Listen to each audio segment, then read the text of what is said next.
Hello and welcome back to Exothermic Plays Games. I'm Exothermic and the date today is Friday, August 9th, 2024.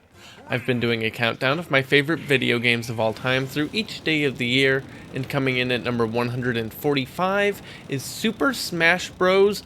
Ultimate.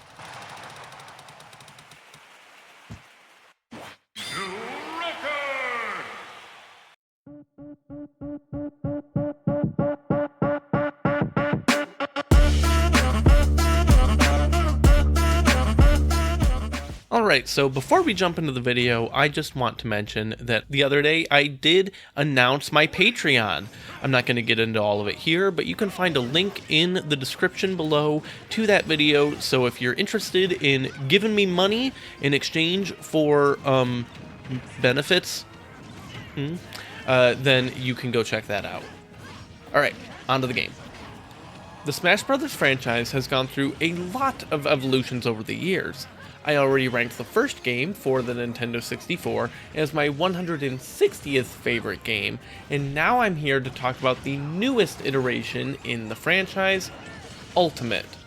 I talked about the core mechanics of the fighting with the N64 game, and despite being released almost 20 years apart, the actual combat mechanics are pretty much the same. There's of course different movesets and different items that shake things up, but the punchy punch is basically identical. The Switch generation stab at the series has a lot going for it. For starters, the marketing tagline for the game was, "Everyone is here!"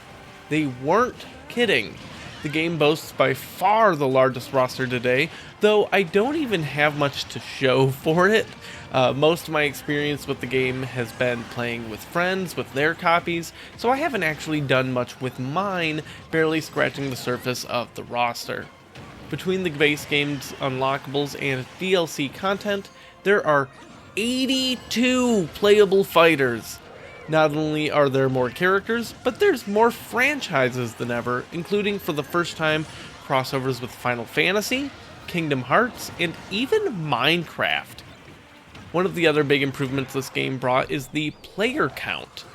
I think Smash Bros. Is at its absolute best, for me, when it's treated more like a party game, and Ultimate leans into that far more than any of its counterparts, allowing for the first time to play with up to 8 players. Now, admittedly, 8-player fights get pretty silly, especially on smaller maps. Like, there's no room, we're just standing punching, it's a mess.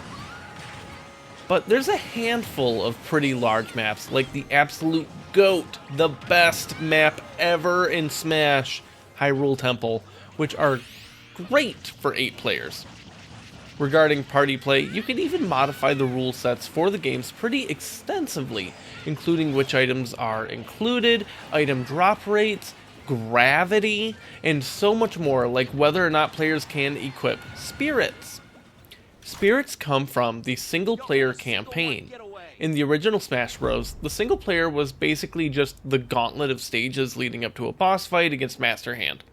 There's still a version of that mode in here called Classic. It's a bit more different depending on your character you're playing as, but the structure is more or less the same. The real story mode kicks off with the entire universe getting wiped out, except for one lone survivor that manages to escape.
Kirby is finally validated as the greatest Smash Bros. Character, and you start going about saving everyone.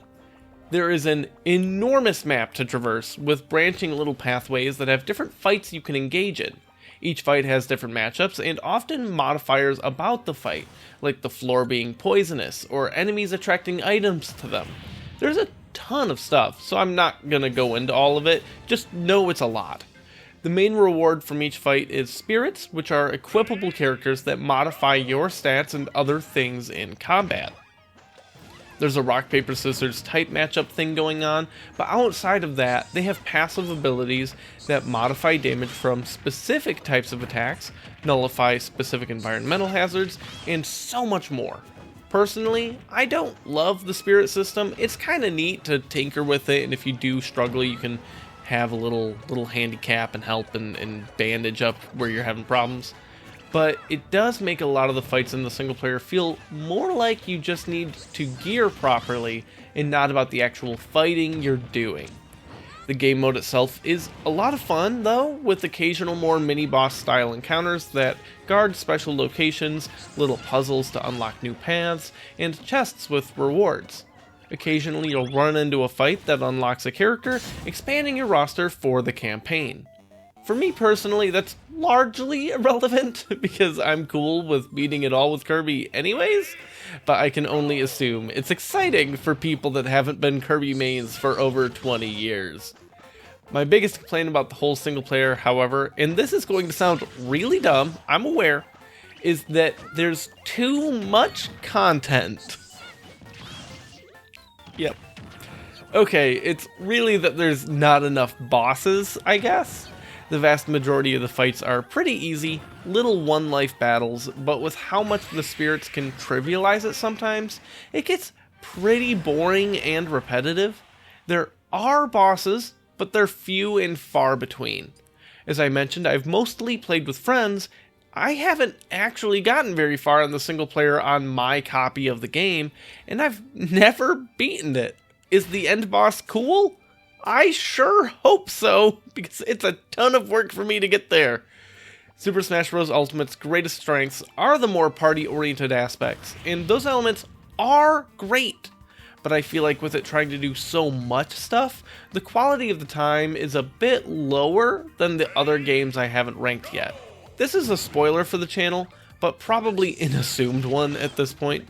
I'd personally rather play Brawl or Melee if I'm just playing with a couple of people or especially single player. But if I'm looking at 5 to 8 players ready to go, this is the best option, in part because it's the only option, but it does work very well for it. Join me tomorrow as I talk about my 144th favorite game, where I am almost as bad at this dangerous sport as I am in real life. Almost.